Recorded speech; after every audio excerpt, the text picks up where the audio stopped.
Olá! Sejam todas, todes e todos muito bem-vindos ao SinapseCast. Esta é uma ação cultural de pesquisa e estudo do Cineclube Lanterna Mágica e do LabCine da Universidade de Santa Cecília. Hoje o nosso tema é mulher no audiovisual e para bater esse papo tem aqui essa linda equipe, composta primeiro por mim, né? Eu sou a Vitória Felipe, gente, muito prazer a todo mundo. E temos o Luiz, dá um oizinho, Luiz. Prazer, eu sou o Luiz Fernando. A Ana. Oi, gente, tudo bem? E o Edu também compondo a nossa equipe. Oi, pessoal, tudo bom? Então está começando agora mais um episódio do SinapseCast. E não se esqueça de seguir a gente nas nossas redes sociais.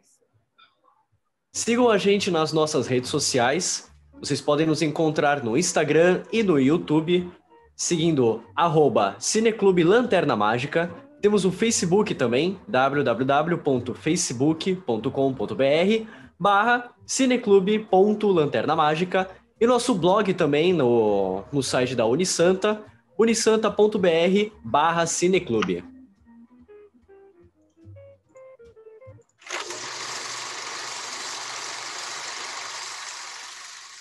Bom, gente, então vou contar o porquê da escolha desse tema hoje, a mulher no audiovisual.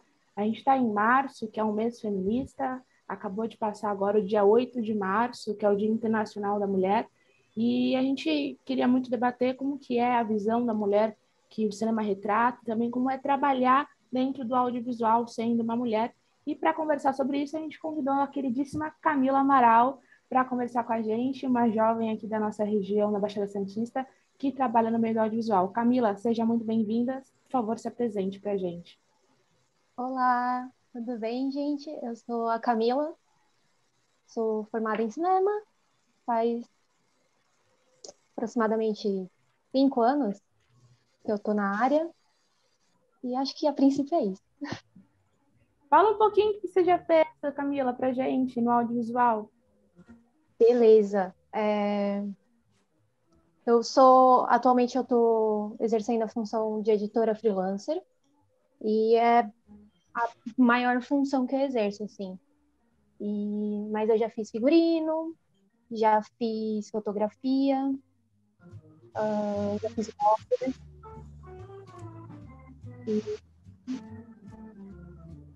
Acho que é isso. Já passou aí por algumas funções, né?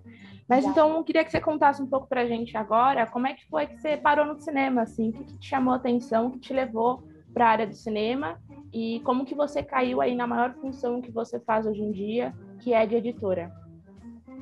Perfeito. Eu comecei no cinema muito cedo. Comecei com 17 anos, quando o curso do Instituto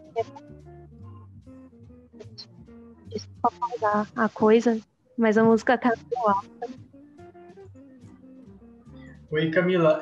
Fala um pouquinho mais perto do teu microfone e Luiz Fernando deixa bem mais baixinho para poder a gente ouvir melhor a Camila, devido ao microfone dela estar um pouquinho mais distante. Tá? Só pra Eu dei uma baixada agora, tá melhor? Maravilha. Ou precisa baixar? Tá, não, agora tá ótimo. E, Camila, eu vou desligar o meu ventilador, que pode ser que esteja fazendo ruído também, só um segundinho. Tá certo. Beleza. Bom, enquanto a Camila, né, vai desligar ali o seu ventilador, eu acho que é importante hoje, a gente está dentro de um universo, né, que cada vez mais as mulheres estão tomando e, de fato, até com todo o direito, né, o seu lugar. A gente viu agora recentemente o Globo de Ouro fez uma premiação pela segunda vez. Primeira foi a Barbra Streisand, e depois agora a Chloe Zoe, né, do Nomadland, que ganhou o Globo de Ouro. Então é muito importante a gente estar falando sobre essa temática aí. Lógico que assim, o que eu estou falando que é importante é óbvio, mas assim, importante no sentido da gente poder, além de estar conversando com uma profissional do audiovisual, a gente poder também entender esse universo aqui da Baixada Santista. Ela está agora em São Paulo, então como que é essa ponte? E a gente vai conversando. Então, e para poder saber melhor, né, da Camila, como que é essa ponte. Mas, lógico, as nossas perguntas, mais ou menos, Camila, está muito relacionada a isso. A gente quer saber de você como que é isso, né? Porque o cinema é uma arte ainda muito masculinizada, né? Muito machista, e está mudando. Nos últimos 10 anos mudou muito, talvez mais do que os últimos 30. Nos últimos 10 teve muito mais mudança do que os últimos 30. Mas, Vitória, eu queria que você continuasse, então, a tua parte de perguntas, para a gente poder ir descobrindo, aí, decifrando um pouco a partir do olhar da Camila, esse universo da mulher no audiovisual. Opa, gente, só para ajudar a gente aqui a construir o nosso debate, a Abcine divulgou que as mulheres representam 40% do mercado audiovisual hoje em dia, mas a nossa maior dificuldade é ocupar essas posições de poder, né, de chefia. Então, a direção é um lugar que a gente pouco ocupa ainda, de roteiro também, essas direções, esses cargos onde tem que mandar e decidir o caminho do filme ainda são muito masculinizados, né? Mas voltando aqui, Camila, então conta um pouquinho pra gente como é que foi que você foi parar aí no meio do audiovisual, do cinema e principalmente atuando como editora. Bom, vou voltar novamente. Eu comecei em 2013, foi quando eu entrei no Instituto Querô. Eu comecei muito nova, né? Comecei com 17 anos. E a princípio, é engraçado falar isso, porque é uma decisão super importante, né, para a vida de um jovem escolher uma carreira. Mas, a princípio, quando foi feita a seleção, que é feita dentro da sala de aula numa escola pública, a seleção do Querô,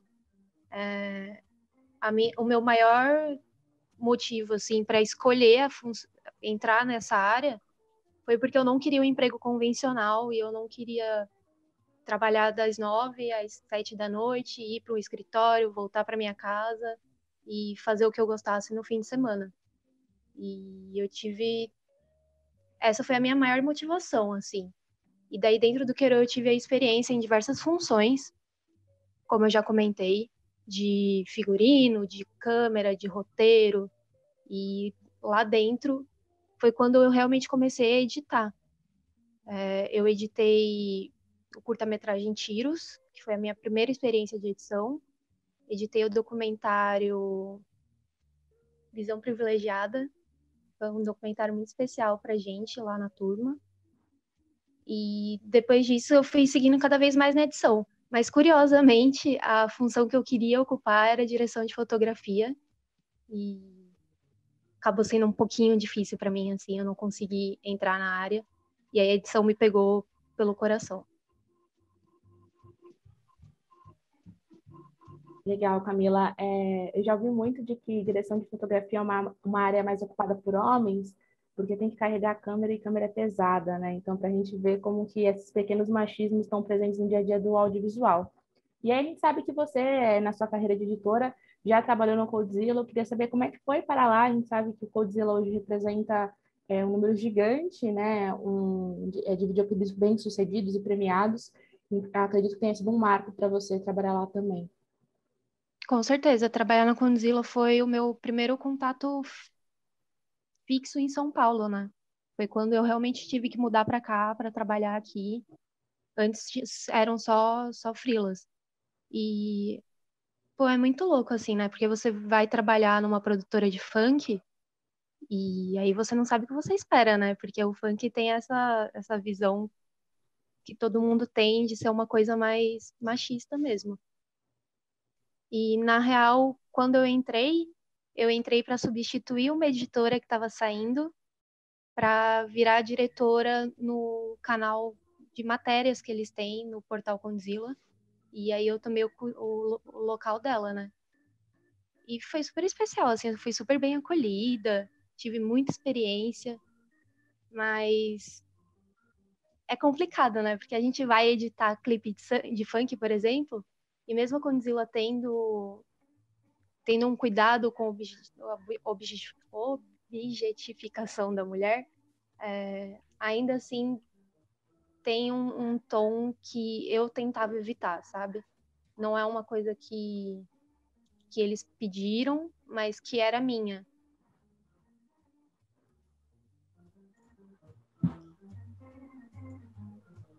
Show, Camila. Imagino como tenha sido uma reviravolta, assim, né? Ir para a grande cidade. São Paulo representa sempre um mundo de possibilidades na área da cultura, principalmente. E a Codezilla é um nome muito forte hoje no mercado do audiovisual, é um dos maiores canais de YouTube do mundo, né?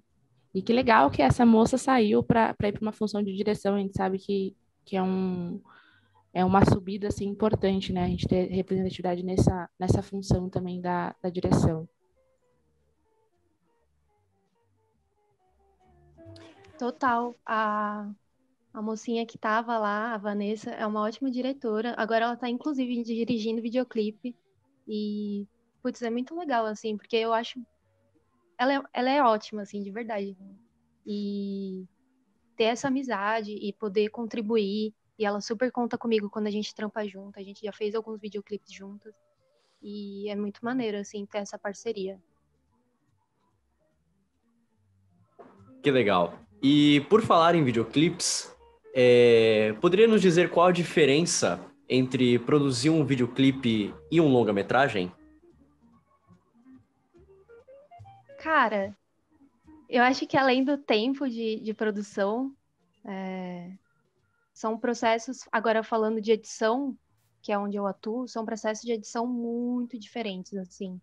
Tanto o curta-metragem quanto o longa, apesar de nunca ter editado um longa, são processos que você vai e aí você leva um tempão editando, e daí você pausa, e daí você volta e volta com outro olhar, e tem todo um processo assim de ir e voltar, né? E o videoclipe não, porque ele tem esse apelo, não sei, não digo comercial, mas também comercial, de que você tem que entregar rápido, né? Porque senão passa o tempo da música, passa o tempo do hit que tem que lançar. E então acho que a principal diferença é essa, assim, tipo, o videoclipe, o tempo de edição é muito mais rápido do que o curta e do que o longa. E Camila, só uma questão também relacionada a essas duas últimas perguntas, né, que você falou agora. No caso, você fez Tiros, né, e Visão Privilegiada. E esses dois curtas, né, o videoclipe e o curta, eles têm uma linguagem muito próxima, no caso, bem diferente do longo, né? Nesse sentido, como você falou que não editou ainda um longa-metragem, que aí é um trabalho, né, muito detalhista, enfim, nós temos aí vários grandes editores também conhecidos e editores, né, de grandes filmes também, que é muito engraçado que na Europa do Leste, muitas editoras, né, era muito comum ter mulher editando filmes, só que elas não ganhavam tanta fama, até por ser um mundo muito masculinizado. Quando elas foram para Hollywood, ganharam um pouquinho mais de espaço, mas tinham seu espaço determinado, só não ganhava a fama como, de repente, um editor tinha, né, como o Walter Murch, que é um dos grandes editores aí de todos os tempos. E a minha pergunta, dentro desse contexto, você editando um curta-metragem, falando sobre essa temática do Tiros, queria que você falasse um pouco dessa temática do Tiros, no caso do Visão Privilegiada, e os clipes que você faz, né, que você editou no Condzilla, em termos de visão de mundo.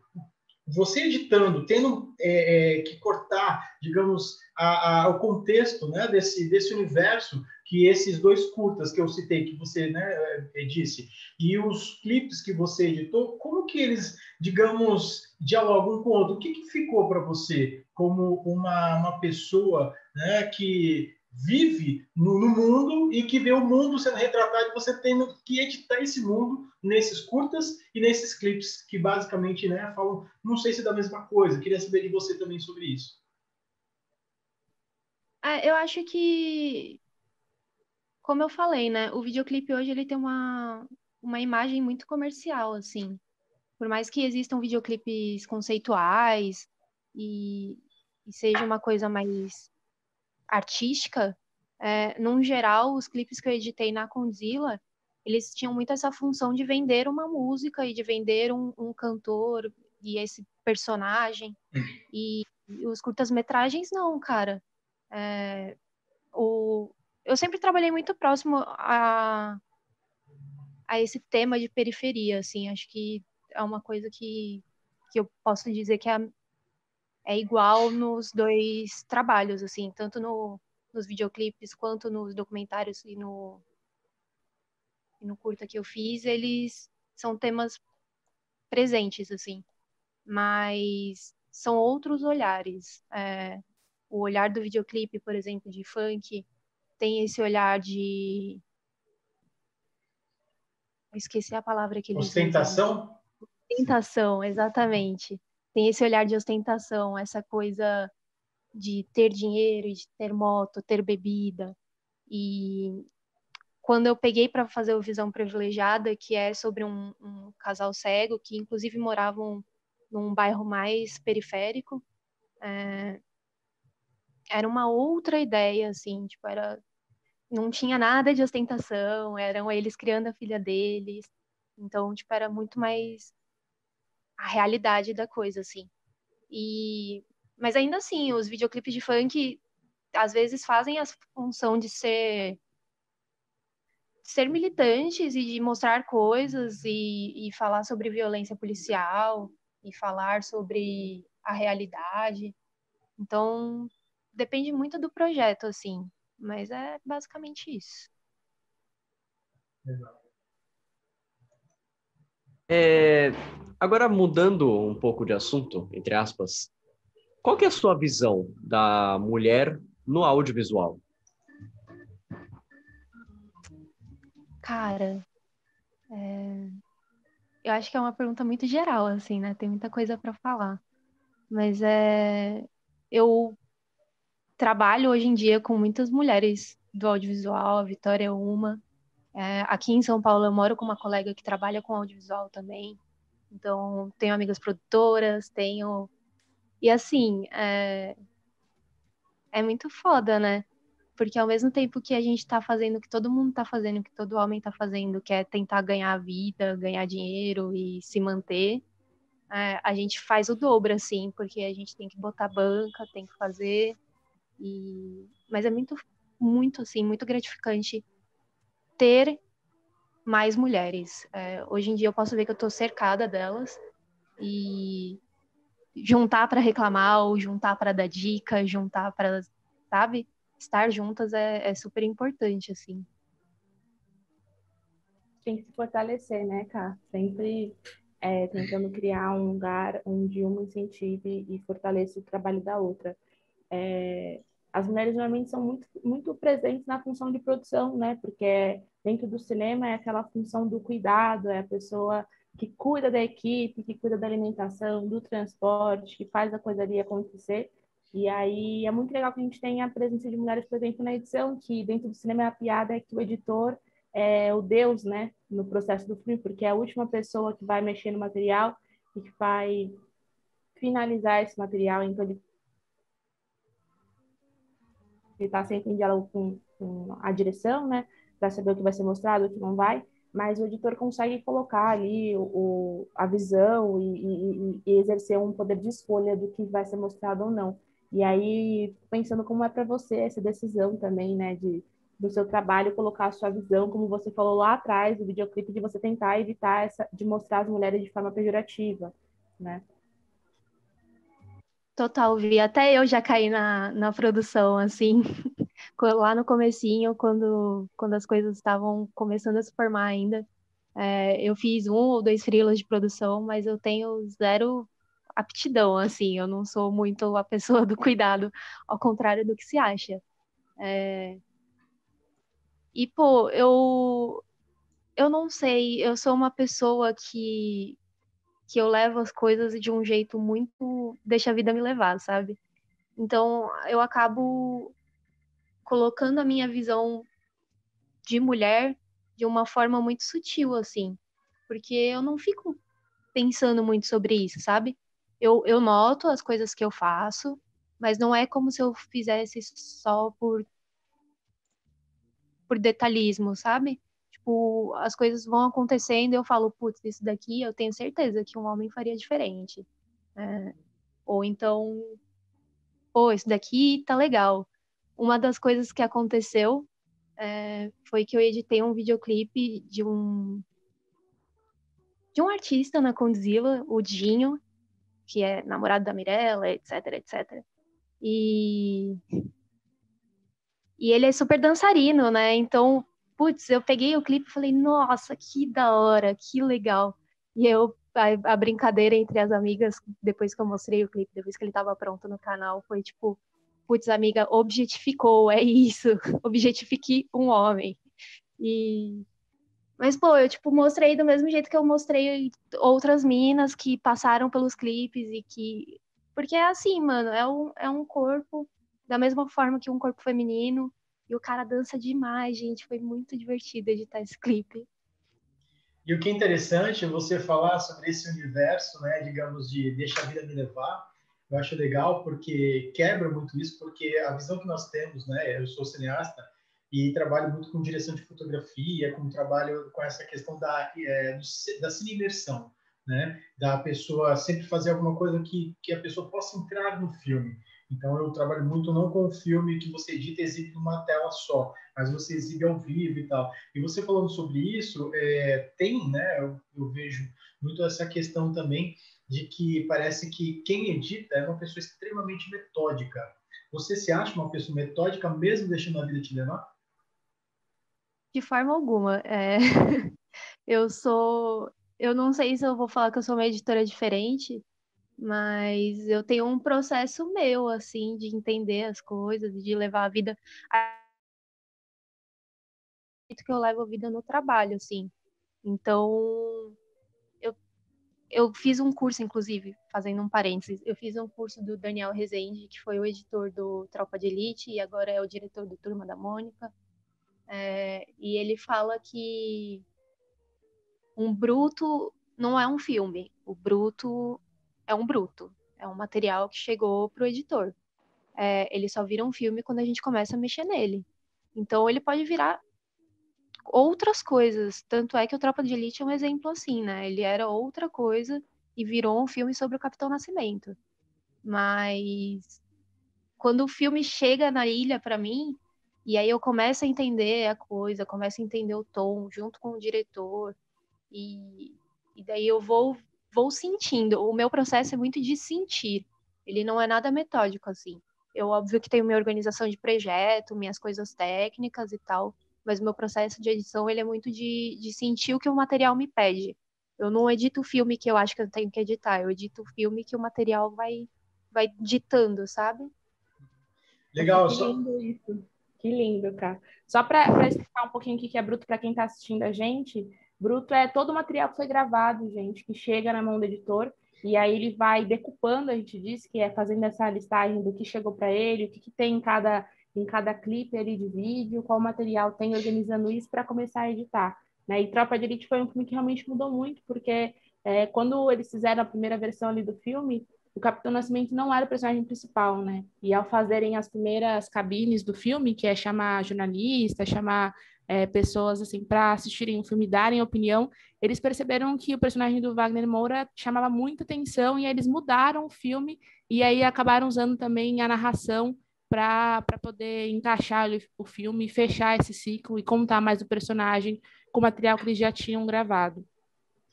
E só para antes de passar para a Ana, estou vendo que ela já está aí com um garfo na mão para poder colocar também, né, o seu garfo nesse bolo que está super saboroso que a gente está falando aqui. Ana, antes de passar para você, só aproveitando o que a Camila falou e a Vitória complementou, acho bem interessante essa questão do bruto. Na hora que a Camila falou de que quando chega, né, que o Rezende citou, de quando chega o filme, só o bruto, né, que chega o bruto, ainda não é o filme, me veio à memória aquela imagem, não sei se vocês já viram, ou quem está nos ouvindo também pode, de repente, buscar na internet, né, o homem que ele se auto-esculpe, né, no caso, assim, ou no caso, é um personagem, no caso ali é um homem, que pode ser uma mulher, pode ser, enfim, independente da estátua em si, mas o que é interessante é que ele está com dois instrumentos na mão, né, para poder talhar a si mesmo. Então é uma rocha e ele está se talhando ali, se formando. Então é muito interessante essa questão e é assim a gente na vida, né? Então o Synapse Cast ele tem essa pegada de falar dessas narrativas imersivas, porque quando você recebe um bruto como, digamos, a editora, né, no caso aqui a Camila, e você vai elaborar isso, é interessante porque esse filme ele existe de alguma forma na mente digamos que o diretor, como Pedro Moldovan, né? Ele pensou e aí ele colocou no roteiro, então de alguma forma ele existe. Aí existe ali um roteiro técnico, existe um roteiro ali para edição, e aí a Camila, no caso, aí quando vai começar a editar esse bruto e dar forma àquela imagem que o diretor, que nem sempre o diretor está do lado do editor, mas pode ser que sim também, né? Enfim, então tem todo esse processo, é como se fosse esse talhar, né, dar forma a esse sonho. Quando é uma coisa muito técnica, muito comercial, é como a Camila citou. No caso, eu recebo aqui, ó, é isso que a gente quer, tal. E aí, no caso, como você falou da questão do dançarino, de ter objetificado ele, eu acho legal, né? Porque aí você meio que se vingou um pouquinho, mas foi uma vingança no sentido doce, né? Não no sentido vingativo amargo. Isso eu acho bem legal. E é muito sutil, né? Essa brincadeira, por exemplo,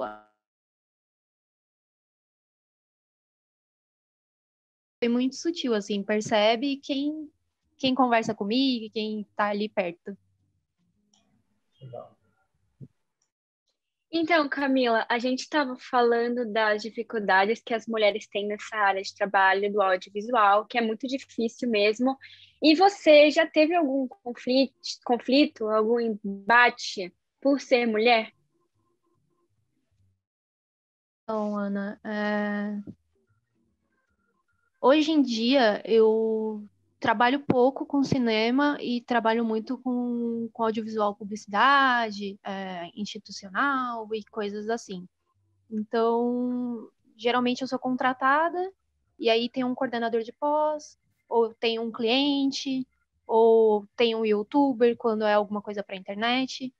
E é muito comum, assim, as pessoas falarem com a gente. Inclusive, é uma coisa que eu estava conversando com a editora que também mora comigo, que às vezes o tom que as pessoas falam com a gente é como se a gente não soubesse mexer no programa, sabe? Às vezes eles explicam demais uma coisa, ou querem ser tão visuais, tipo, tem que fazer reunião para eu te mostrar isso, que senão você não vai entender. E aí você fica meio, é só falar, cara, eu tô aqui, eu faço isso há 5 anos já, eu vou entender, tá ligado? Mas é muito essa coisa sutil, assim, do jeito que fala. Tá saindo barulho da chuva, gente? Então, Não? não. Tá chovendo bastante agora.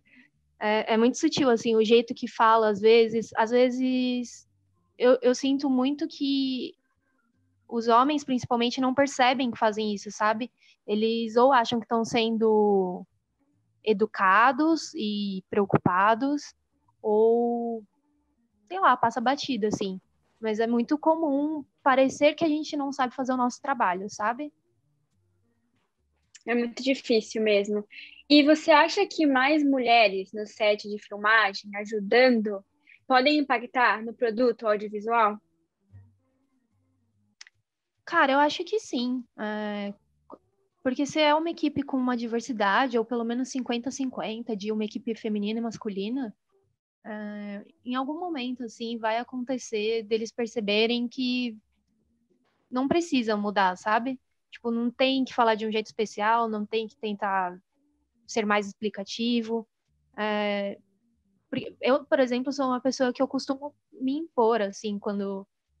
Ou minimamente demonstrar que tô incomodada, sabe? E eu acho que se acabar todas as mulheres, tipo, pô, isso não é legal, cara. E for cada vez mais, em algum momento vai mudar, assim, tipo, não é possível, sabe? A não ser que seja de propósito. Aí, se for de propósito, eu simplesmente falo, olha, não posso fazer nada por você e eu deixo passar. Porque senão é perder uma energia também que eu posso estar dedicando ao meu trabalho e que eu posso estar dedicando ao filme, ao resultado. Então, é isso. Legal, Camila. Eu tenho duas questões para você. A primeira é a seguinte, assim, como o mercado audiovisual pode melhorar para ser mais acolhedor e inclusivo, já que você também vem, né, digamos, de uma formação do Instituto Quero, que trabalha muito isso, e o que de repente ficou para você, né, dessa experiência? Você já falou algumas coisas, até bastante, né, mas no sentido do mercado, né, como que ele pode ser melhorado aí para poder ser mais acolhedor e inclusivo? Cara, eu acho que o mercado audiovisual é muito indicação, né?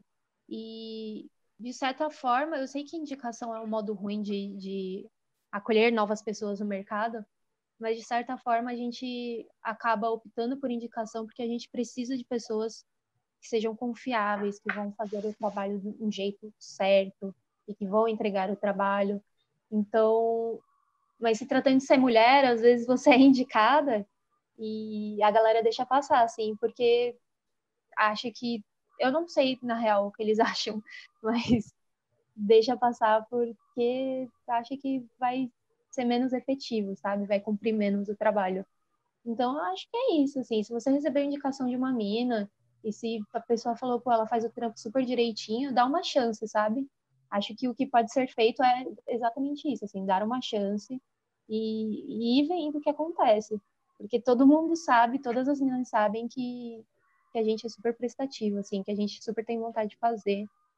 E, mano, a gente só precisa de uma chance.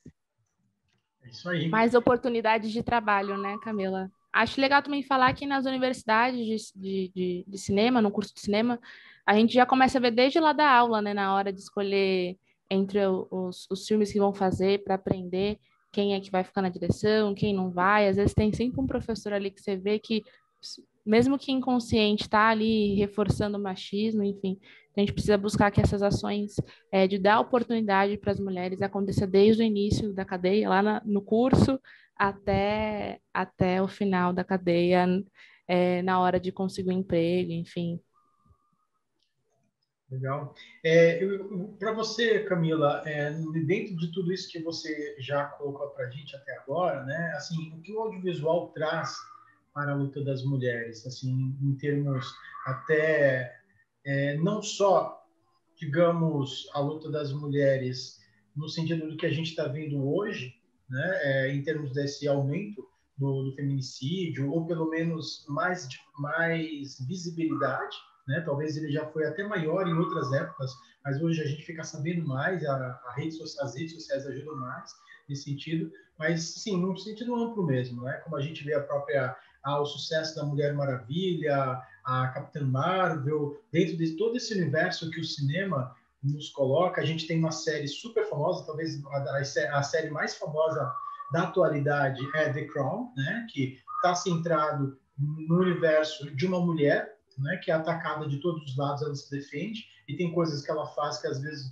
né, você acaba condenando, mas e se fosse um homem, como a gente ia condenar? Enfim, então assim, como que o audiovisual, porque eu dei cinema, dei exemplo, né, de cinema do mainstream, né, ou seja, Netflix, Marvel, enfim, DC, né, então porque acaba atingindo mais pessoas, mas aí como você disse também, o audiovisual que você acaba tendo mais contato no dia a dia também, acaba sendo youtubers, a publicidade, e a gente vê uma enxurrada, há uma modificação. Como que você vê isso, né? Então, em termos de luta, nesse audiovisual mais geral, assim, não só do mainstream como eu citei aqui. Cara, eu acho que para além do lance da representatividade, assim, da gente poder ver coisas, mulheres fazendo coisas diferentes, que na real não são diferentes, mas fazendo coisas que elas não são permitidas fazer,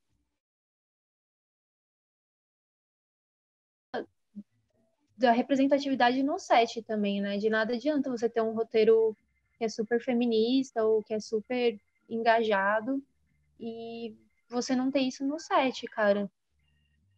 Tanto para publicidade, assim, quanto para canais de YouTube. Porque, assim, hoje em dia eu vejo crescer muito blogueiras fitness e blogueiras de estética, e de forma alguma, longe de mim criticar isso. Eu acho incrível e eu acho que tem que ser feito, porque a gente, além de ser competente, a gente é linda e é isso. Mas é interessante também ver outros assuntos, sabe? Tipo a Nathalie Neri, que é uma blogueira que fala, que influenciou, e eu já vi ela postando, influenciou várias pessoas, vários jovens de ensino médio a fazer ciência social, por exemplo, e que falam de assuntos que são polêmicos e que têm que ser falados. perdi a linha de pensamento, gente, desculpa. Não, tranquilo. O que eu acho interessante, assim, que dentro de toda a sua trajetória, né, desse processo, você colocou aí desses 5 anos que você já está trabalhando diretamente aí com a edição, você teve processo também, pelo menos, aí você me corrige se eu estiver errado, né, pelo que a Vitória colocou para a gente também, pelo que eu lembro, enfim, eu estou lembrando, talvez eu possa estar errado, mas eu acho interessante, assim, você deu aula também de audiovisual junto de um projeto, né, do próprio Oficinas Queiro, que vai até as escolas, e é onde os jovens que aprenderam, né, sobre o audiovisual, o cinema, ensinam outros jovens também. E nesse aspecto que você traz, e que você tem que juntar peças, mesmo que às vezes dentro de um comando de alguém que está ali, enfim, de alguém que cuida da pós, né, ou do próprio diretor, enfim, independente de ter alguém no comando ou não, para poder te falar, olha, assim que a gente quer e tal, mas enfim, dá a tua linha também. Como que foi? Só para a gente mais ou menos já estamos terminando, né? Porque nosso tempo já está dentro do que a gente tinha planejado do podcast. E queria saber de você sobre um pouco dessa experiência, né? Essa tua trajetória também, no momento que você estava ali ensinando jovens, queria saber de você. Você mais ensinou, você acredita assim, que você mais ensinou o que você aprendeu ou você mais aprendeu o que estava ensinando? Não sei se você entendeu aí o que eu quis, né? De meio que brincar com essa coisa, porque você aprendeu algo, muita coisa nas oficinas Queiro, né? E quando você estava ensinando jovens, você tinha que editar, né, os seus pensamentos também. Então, é mais nesses aspectos que eu acho muito interessante isso que você colocou, né? Até agora você citou, né? Nós mulheres somos lindas, tal. Eu acho que é muito isso, né? Falta para alguns pais falarem isso para suas filhas e elas terem essa sua identificação, como a gente viu no caso a Maju Coutinho assumindo o jornal, né, hoje e uma criança se apontando na televisão. Então, assim, quebrar essa questão estrutural, né? Enfim. E aí uma jovem ensinando cinema para outro jovem. É mais nesse aspecto também. Como que você vê isso, assim? Como que foi esse momento para você? O projeto Queira na Escola, apesar de eu não ter falado nele no início, a gente vai passando tempo no audiovisual e vai esquecendo as coisas que faz, né? Mas ele é super o meu xodó, assim, eu adoro ter trabalhado e ter tido esse contato. Inclusive, algum dia quero voltar para arte e educação, assim, porque é muito especial, gente. Se um dia vocês puderem passar o conhecimento de alguma forma para crianças de periferia, é muito legal, assim. Porque e agora, respondendo a sua pergunta, é uma via de mão dupla, né? A gente chega lá, todo pomposo, cheio de equipamento, câmera, lente, boom. E aí o olhinho deles brilham, assim, tipo, nossa, que maneiro! Eles ficam super, quero fazer isso. Mas isso é só no último dia, o contato que a gente tem com eles é muito rápido, que a gente teve, eu não sei se mudou agora, mas eram 3 dias. O primeiro dia era uma sensibilização, então a gente fazia dinâmicas, quebrava o gelo, conhecia as salas, e aí num segundo dia a gente fazia o roteiro, então tinha toda uma explicação de estrutura de roteiro. Óbvio que não é uma coisa complexa, até porque eram alunos de 13 anos, mas a gente ensinava estrutura de roteiro, o que, como, quando, onde, por quê. E a gente tentava trazer isso para a realidade deles para ser uma coisa possível de gravar também. E aí no terceiro dia a gravação, que era esse momento em que eles surtavam, assim, por causa de equipamento. E eu fazia muito essa função de ensinar a parte técnica de câmera. E na parte onde a gente falava sobre as funções, eu falava de edição também, falava mais ou menos como rolava, como funcionava a claquete. E aí, quando você ia ver no final, tinham 5 pessoas querendo fazer a função de claquete, que é uma coisa super simples, assim, mas que para eles, não, é super legal, eu vou aparecer aqui, vou bater a claquete. E.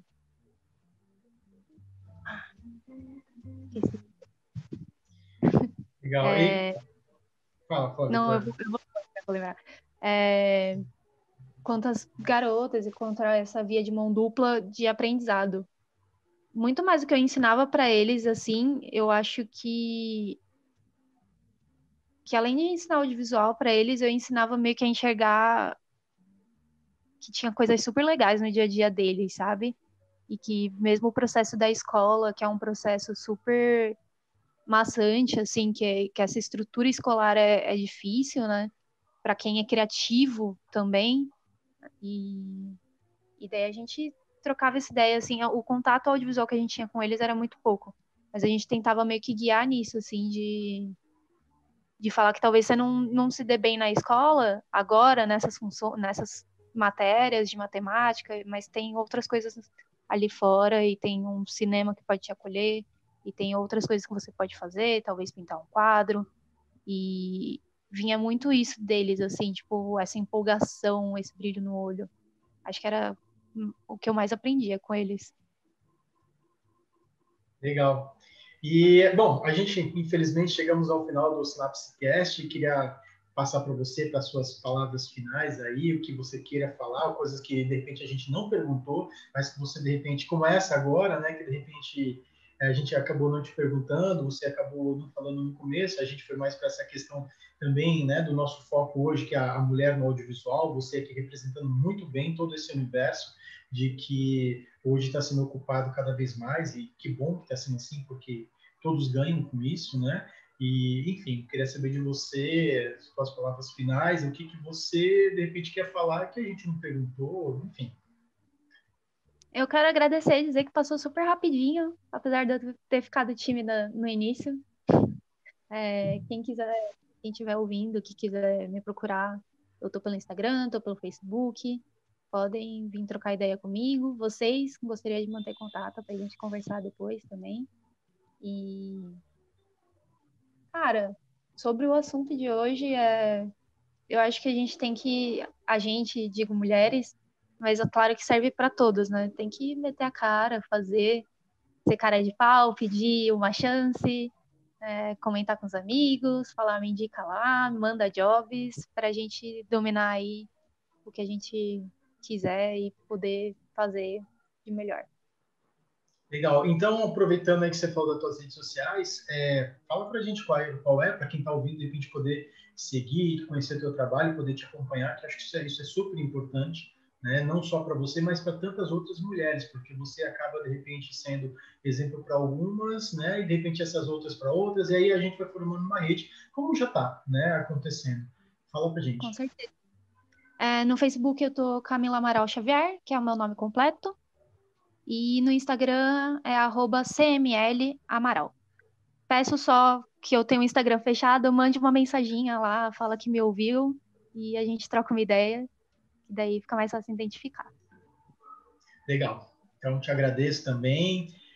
Nós temos aí outros integrantes da equipe, né, que participam, como a Shadia Becker, o Ronaldo Júnior também, que fazem parte aí fazem parte da produção, né, do SynapseCast. E é isso. Eu agradeço mais uma vez a você, Camila, a todas as mulheres. Para mim, eu não preciso, acho que é meio que chover no molhado falar da importância, mas a gente tem que falar, infelizmente, né? A gente tem que chover no molhado, porque parece que às vezes tem gente que não entende isso, né? Na misoginia, enfim, seja até de um presidente da República extremamente misógino, como a gente tem atualmente, né? Mas é importante a gente falar o quanto que é importante as mulheres na nossa vida, não só porque ela dá a vida para a gente, lógico que isso talvez seja uma das coisas muito importantes, e é de fato importante, mas por tudo o que representa. E a mulher que está em nós também, né? Eu mesmo, como homem, eu sei que existe o feminino em mim, há mulheres em mim, né? Seja as mulheres que eu conheço, seja as mulheres que vêm, enfim, de outros lugares que de repente eu não conheço, mas então é isso, é entender, né? E alguns homens acabam repelindo, tendo ódio, e a gente vê muito isso em filme. Aí eu quero deixar só para poder me despedir uma dica de filme, que é o Amor e a Fúria. É um filme neozelandês que fala sobre a cultura maori, né? E tem uma cena, né, da mulher super forte, todo o marido dela. Eu não vou falar muito da cena, mas assim, a cena em si lá me impactou muito, né? Eu jamais esqueci essa cena. Então, é um filme muito importante que não aborda só a questão, né, do machismo, mas principalmente a questão do machismo. Então, mais uma vez, obrigado a todos, a quem está nos ouvindo também. Volte sempre, Camila. É isso, pessoal. Gente, obrigada, Cá. Desejei boa sorte na carreira. Para todo mundo que está nos assistindo, obrigada por ter ficado com a gente até aqui. Para as meninas que nos assistem, acreditem nos seus sonhos, gente. Corram atrás e até a próxima. Mais uma vez, muito obrigado por ter assistido mais um pedaço do nosso podcast. E não esqueçam de nos seguir nas nossas redes sociais. Mais uma vez, repetindo elas, nós estamos no Instagram e no YouTube como @Cineclube Lanterna Mágica. No Facebook estamos como cineclube.lanternamágica e temos um blog também no site da Unisanta, em que você pode acessar direto no www.unisanta.com.br/cineclube. E não esqueçam também de seguir a Camila. E mais uma vez, obrigado por estar nos acompanhando aqui hoje, Camila.